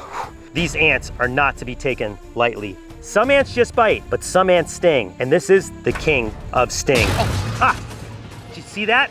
Jumped right off the forceps. Let me grab it again. Be good, be good. Okay, got a better grip that time. Oh man, okay.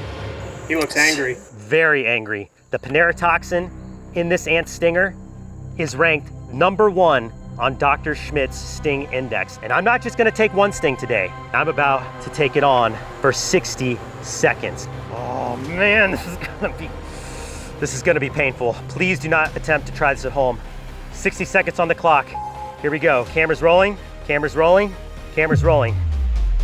I'm Mark Binns, and I'm about to enter the sting zone for 60 seconds with the bullet ant. On 3. 1, 2, 3. Ah! Oh, you see the stinger going in? Oh, you got that shot. Oh, ah! Oh, that hurts. Oh, the stinger's still in me. Ah! Mark, we gotta stop the clock every time you take All right. Oh man, it really burns. You have to hold it on there for a whole minute. Oh yeah. You can see the stinger going in the skin. You see that? Oh man, and he's just like working it in. Oh my gosh. 30 seconds. Oh, the stinger's in there, just pumping me full of venom. Mark, you okay? No. It's hot. Oh yeah, you see the stinger going in and out? It's getting me again. What's the time? 10, 9, 8, 7, 6, 5, 4, 3, 2,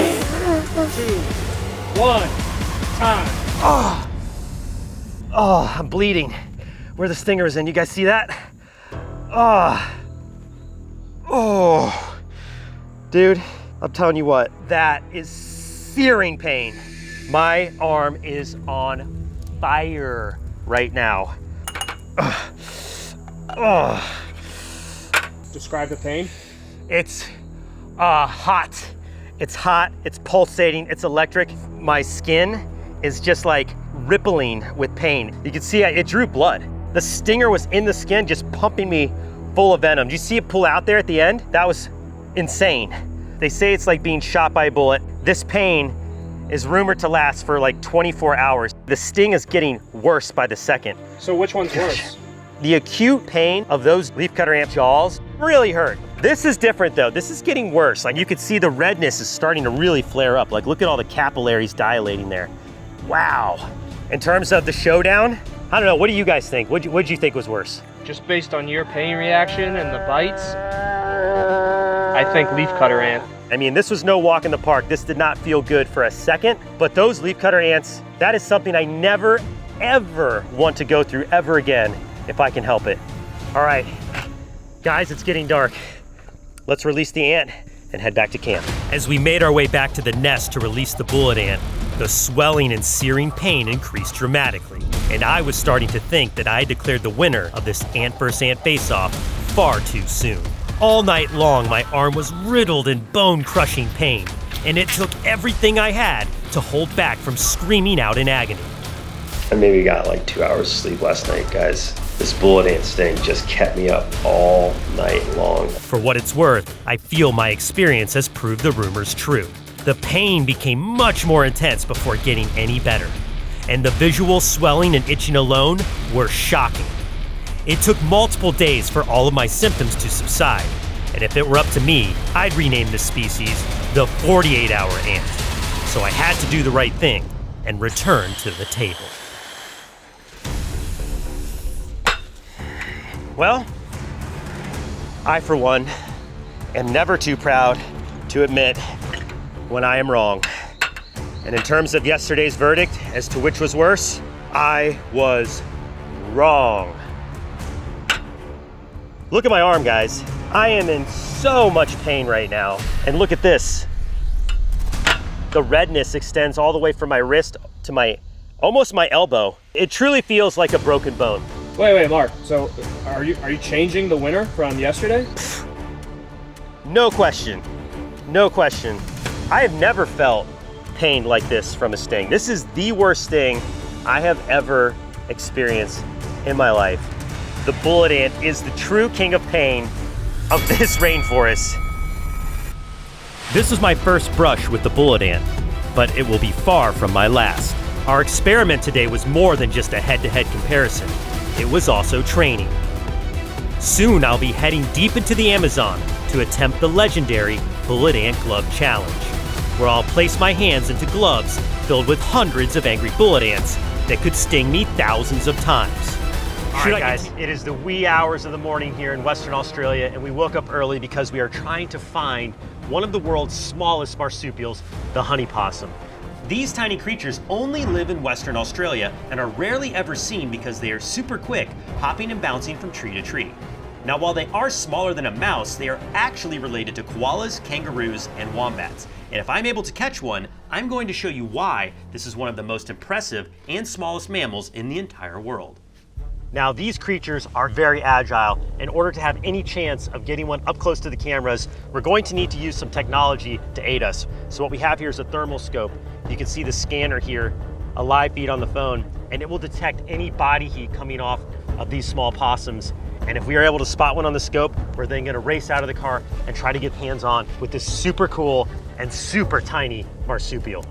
Joining us on our possum search is Max Jackson from Australia Wildlife Encounters. If there's anyone who can spot a creature in the outback, it's him. All right, so we're gonna start our search by looking for plants that flower because these honey possums live on a diet completely made up of flower nectar. So if we find flowers, that's going to be a good indication that there'll be honey possums in the area. This heathland habitat is perfect because typically at all times during the year, there's always going to be something in bloom. It didn't take long for Max to guide us to a location full of orange banksia flowers, a favorite of the honey possum. Unfortunately, by the time we got there, the day's temperatures rose and the thermal cameras became less and less effective, making it difficult to spot the tiny warm-blooded possums apart from the hot banksia trees. So we decided that although we found our location, we would need to return back the next morning for another try. There. That's something. That, it's on a flower too. That's a possum. That's a possum. Look at it, that's totally a possum. We got it. And you can see the thermal scope is picking up a small creature at the top of this flower. Hopefully that is the honey possum we were after. This is awesome. All right, let's go.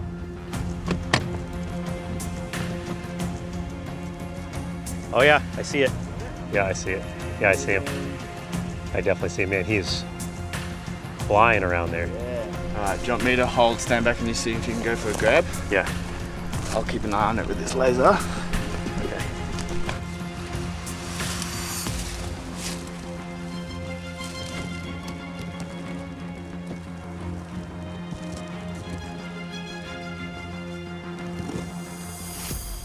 Coming down at me? Yeah, I don't see anything.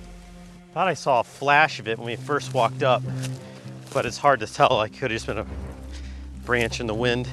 So I saw him moving down, I kind of lost track of him from there. Oh, hang on, there. That's him, he's moving around, he's at the bottom, he's like, there's this head level, he's around there somewhere. Okay. So he's gonna be at the top of this tree.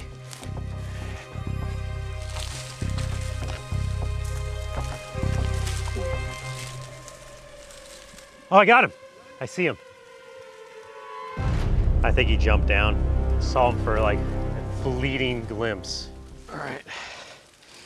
Well, let's keep trying. Yeah, he's like right there. Oh, I see him. I see him. I got eyes on him. Here, take the phone. Okay, just drop it, it's fine. Okay, I am looking at it. I am staring right at it.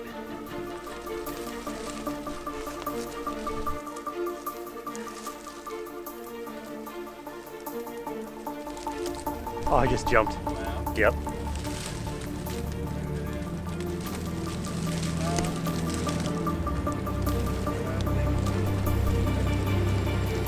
Got him. Where is he now? Oh, I see him. Oh no, oh no, oh no. Oh, I'm so close. Oh my gosh. I can't believe I missed that. Oh. Ah. All right. These guys move fast. They are so incredibly quick. Is it the flower again? There's just too many escape routes for these honey possums to go. I can see them, I get within like an arm's reach, and then they see me and go bing, and just jump to the other branch. And these trees are super dense. Like the leaves are very prickly, the branches are very stiff, so like moving the tree around is really complicated. I almost had him. I'm not joking, we may want to go back and get my tide pool net because they are so fast. We've got one. Oh, I see two. There's one up high. That one looks like it's really resting easily. Let's go for it. All right, I'm gonna go in for a catch. Yep, okay. Here we go. It's gonna be right here. Yeah. There somewhere. You're right in front of it. Should be looking right at it. Hasn't moved yet. Oh, I see him. He's up. Oh wait. There's a little bird's nest there. Ah.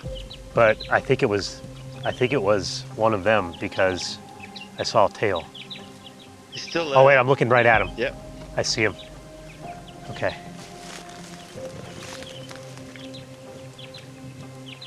I'm looking right at him. Oh, he's moving. He's moving. He's running overhead. Huh? I heard it. This way? He's up high, actually. Is he? He's on a flat. You should be able to see him. He's there. Back that.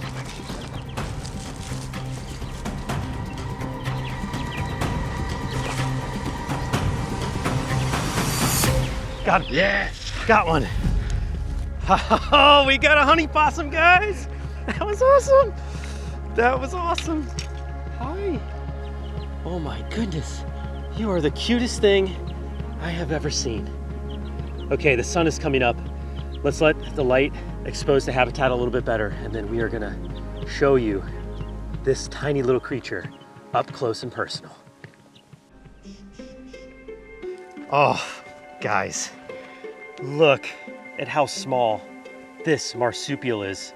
And yes, I know at first glance, it looks a little bit like a mouse, but in fact, this is a marsupial, namely because of how it rears its young.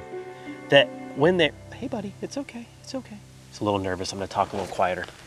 So this little honey possum can give birth to 2 to 3 joeys at a time. And when they are born, they are no bigger than a grain of rice, making them the smallest mammal at birth in the world. And then they'll be reared in their mother's pouch for up to 3 months before they venture off to find their own flowers. These little honey possums can drink up to 7 milliliters of nectar in a day. That's the equivalent of a human being drinking 50 liters of soda. Could you imagine?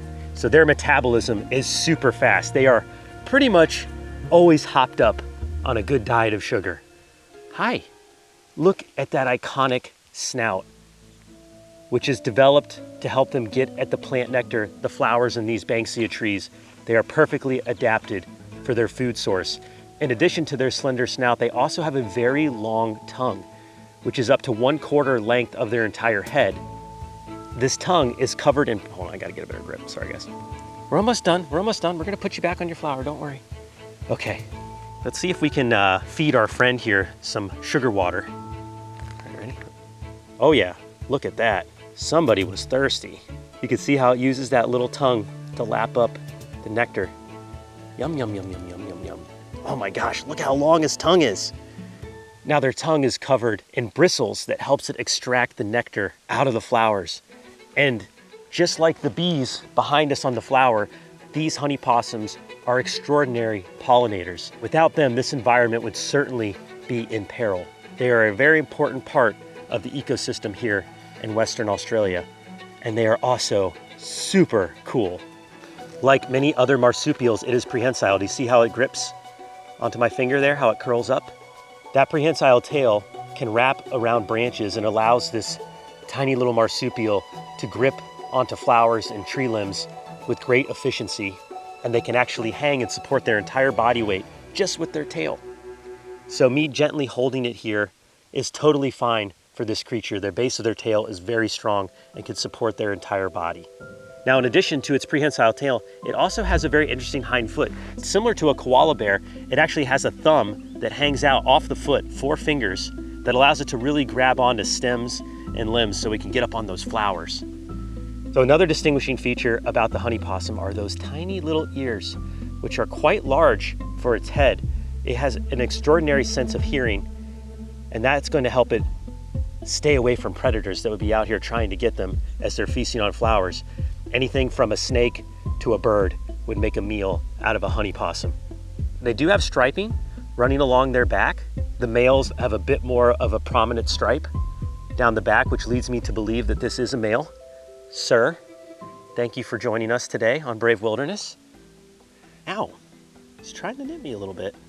Luckily, the honey possum really lacks any serious teeth. It has a couple of flat peg-like teeth, but nothing that's gonna give me a serious nip this morning. You are teeny tiny and super adorable. All right, now these creatures are nocturnal. The sun's starting to come up. I think it's time to put our honey possum back on its flower and let it nap for the rest of the afternoon. You were so good. Thanks for hanging out with us. How about a flower? You want a flower? You hungry? So cool. Oh, coming back? Back to me? Back to me? Oh. You gonna go back? Where are you going? Can I offer you a flower? All right, let's put the honey possum back in the bush. Oh. That's it. That's all she wrote. Honey possum scene. Cut. I've been searching for warrior wasps for days, and the only nest I've been able to find is all the way at the top of that tree. So if we're gonna catch a warrior wasp, it's gonna be a real challenge. We're not giving up. Let's see if we can get down to the base of the tree to see, 1, if it's climbable at all. 2, if we can maybe makeshift an extra long bug net. This is an extended pole. Here, check this out.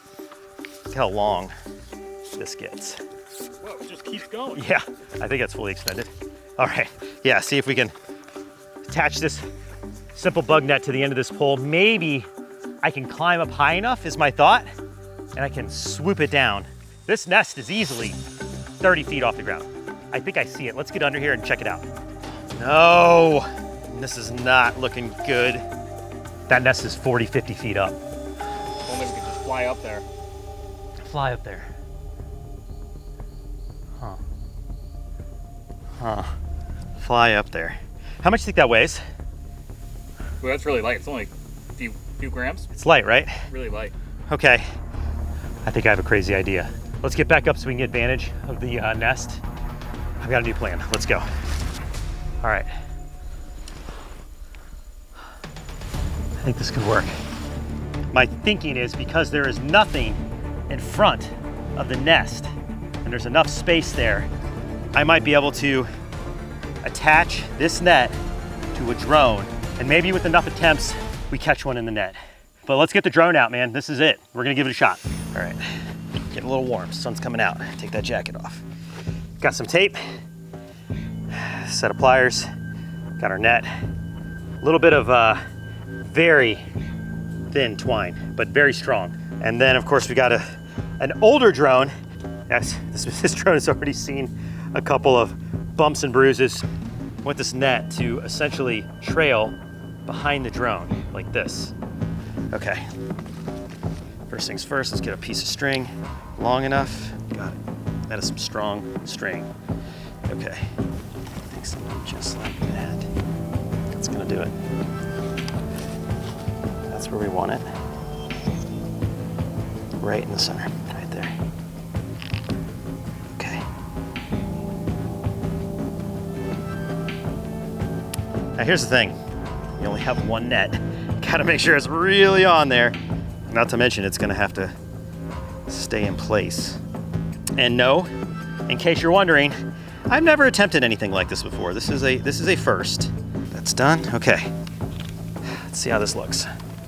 So this is the idea.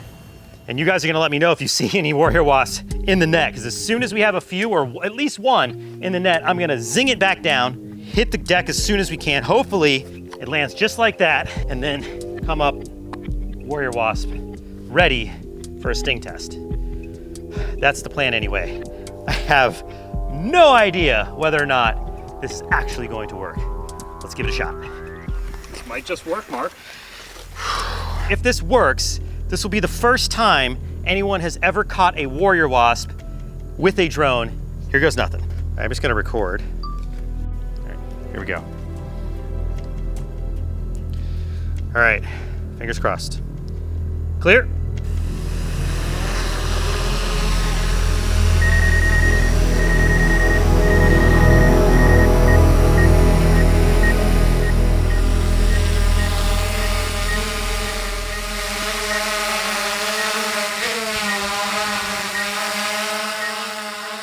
All right.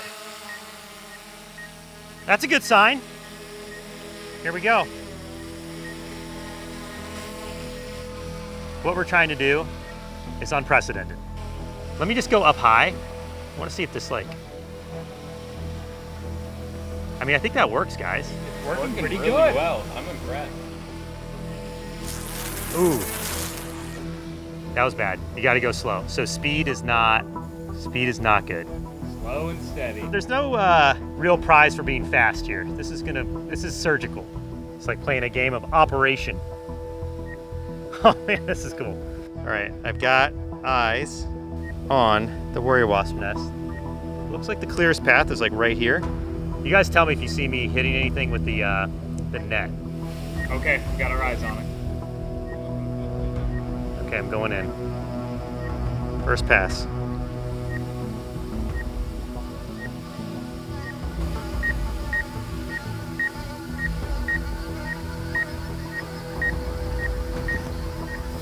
There it is.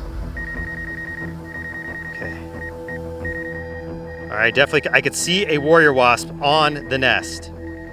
I have not gotten a swarm yet. All right, they're starting to come out. I gotta turn on sport mode. There it goes. Now they, okay. I didn't want to do that until I got close enough. I am right there, guys.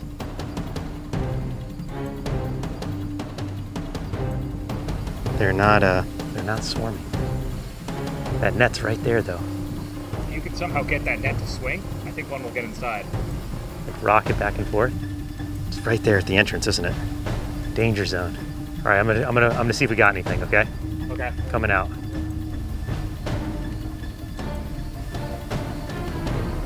All right. Dropping the net. All right, nothing. All right, should we go back in for another pass? Right next to you. Where? Right there. Holy cow, that is a warrior wasp. See if I can go catch it. Good. No, it evaded me.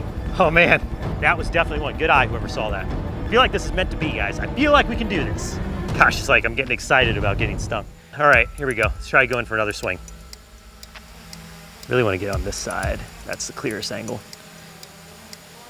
Really don't want to be in sport mode until I get close. This is actually like pretty nice to have this obstacle avoidance right now. Keeps me like off of the tree. So I can just get in there and then I can go manual.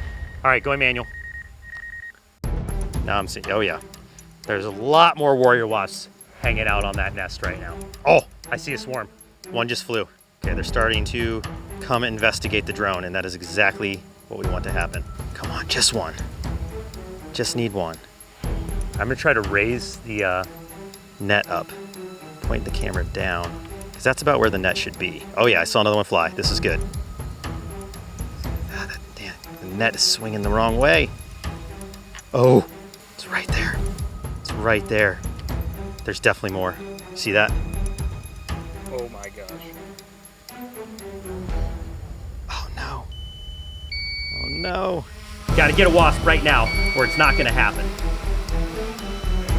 I'm gonna try to swing the net around a few more times, but we're almost out of battery. If you can't already tell from all the beeping. Jeez.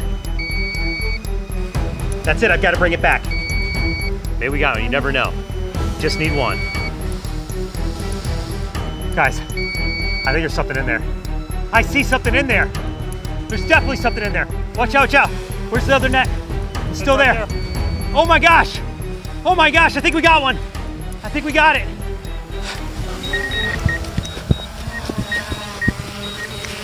Land, land, land, land, land. Yes! Is that? Oh my gosh, we got one! Woo! Oh my goodness. Hang on. Yes, that is a warrior wasp. Oh my gosh. Yes! Yes, all right, hang on, let me get it. Oh my gosh. Oh my gosh, hang on. Let me get in the jar. Let me get in the jar. Come on. Come here, don't you go anywhere. Oh man, all right. Come on, come on, come on, come on. Come on, get in there. Get in there, get in there.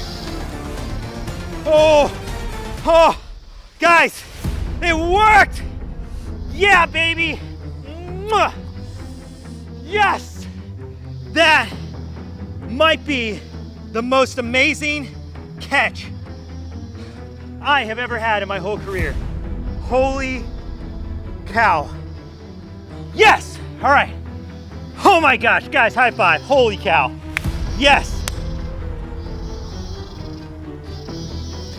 Yes.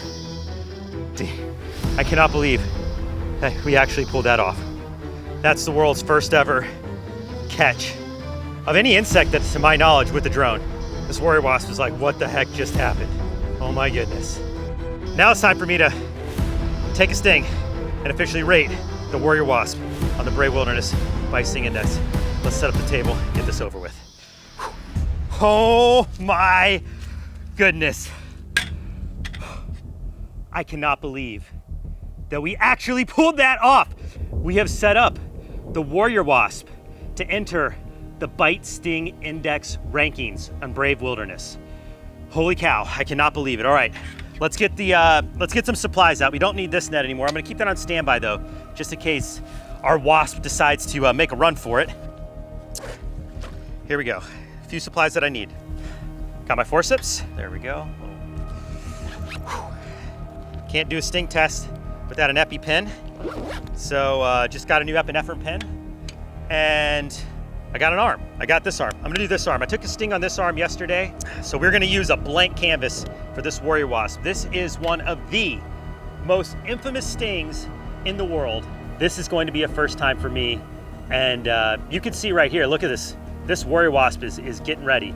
It's staring me down right now. And these are notorious for being some of the most aggressive wasps. They will defend their nest with their lives, just like a swarm of bees. These wasps will swarm any would-be predator. In fact, they give a warning sign where they beat their wings together, and it can actually create the sound of drums. They're called the drumming wasp as another name. But this wasp, we know all too well as the warrior wasp. Ready to go, ready for battle. And I think that it's ready to enter the Bite Sting Index officially. So we have come up with a brand new sting index that we're going to rank all the world's worst venomous bites and stings on. And instead of coming up with just a pain factor, I have taken so many stings that I can tell you that it's not just the sting that you need to take into consideration. We are ranking this on 3 main factors. We have intimidation, pain, aftermath, all rated from 1 to 10, and then we add them all up and take an average to give the insect or arachnid the official Bite Sting Index for Brave Wilderness. Now, the warrior wasp is intimidating. It is all black, it has an iridescent shine, very menacing mandibles, and almost a fighter jet type appearance. When it flies through the air, you can actually see its abdomen sticking up in the air. It's almost like a harrier flying in to feast or defend. And that is why these insects possess such a painful sting. They are famous for their aggression to protect their nest. So when it comes to intimidation factor, I'd say it's pretty tough to get a taller rating on intimidation. As far as pain, I've never taken a sting, so I'm gonna give it a fair and honest assessment as to how bad the sting actually feels. And then of course, the aftermath. The aftermath of the sting is, I think, the most unique part of the Brave Wilderness Bite Sting Index, because it's often not the initial pain that really gets you. It's the days of healing from the damage. And then we will give you an instant score right after the sting. Can I please have the butterfly net? Thank you, Andrew. We are not taking any chances. I think you know full well just how unbelievable it was that we were able to get one warrior wasp. If this wasp gets away, that's all she wrote. We won't have a video. So I'm going to use this butterfly net as a bit of a safety net to make sure we get the warrior wasp in a good hold. Okay, and then we're not gonna take much time, guys. These warrior wasps are very strong for their size and they can easily get away. So I'm gonna like get it in the forceps. I'm gonna put out this arm and we're gonna take the sting. Camera's rolling, camera's ready. We're rolling. This is a one and done. Here we go. Man, I'm getting nervous now. It's like hitting me. Like right now when I'm getting the insect into the forceps, that's, my brain knows that it's about to be sting zone time and we're about to enter a world of pain. Okay, let's see if I can get a grip in here. Give it one chance, it will fly away without hesitation. Okay.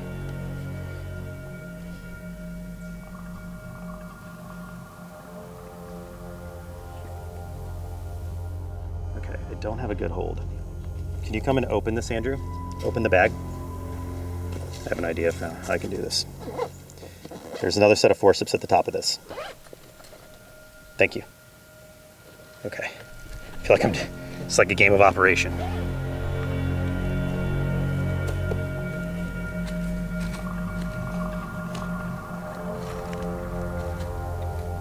Now she's biting these forceps. Let go. Got the hold. This wasp is so impressive. So aggressive looking. Look at those mandibles. Those are some jaws. I have a feeling this isn't just gonna be a sting test. I'm gonna get chomped in the process, so we're gonna factor that into the score. Look at those wings go. I can feel the air coming off of them. This is a very strong wasp. It's gonna score some major points in the intimidation factor. Here we go, transferring. All right, it's officially time to put the warrior wasp on the Brave Wilderness BSI, the Bite Sting Index. I'm gonna get stung right there. Oh my gosh, yeah, this is gonna happen right away. All right, you guys ready? 1, 2, 3. It's stinging me, you see that? Wow. Ooh, stinger's in, it's pumping me. I'm getting bit. Let go. It's not gonna let go. It stung me again. I can't get him off.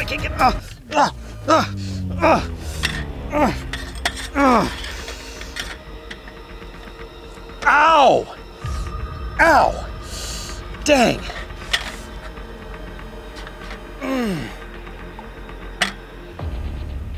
Oh, hang on, guys.